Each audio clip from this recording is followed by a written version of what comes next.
আমার একটা আবদার মনে রাখবেন, আপনার মা বাবা যদি আপনার টাকা দিয়ে ওনাদের পেট চলে, যেটা আমাদের সমাজে বলে আর কি, আপনি চালান আপনি খাওয়ান, এমন যদি হয় এই কথা কখনো চিন্তায় আনবেন না আমি আমার মারে খাওয়াই, এই কথা চিন্তায় আনবেন না আমি আমার বাবাকে খাওয়াই, বরং ওনাদের উসিলায় আল্লাহ আপনাকে কামানোর তৌফিক দান করেছে।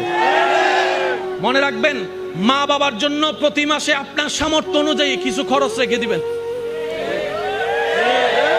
জোরে জোরে জোরে।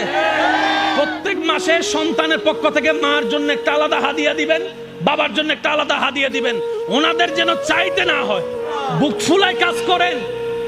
মার জন্য দেন, বাবার জন্য দেন। ঘরে বউ থাকলে বউকে বলেন, ও বউ, তোমার মা বাবা রেখে আসছো, আরেক মা বাবা এখানে আছে, আমি আমার জন্মদাতা মা বাবারও খেয়াল রাখবো।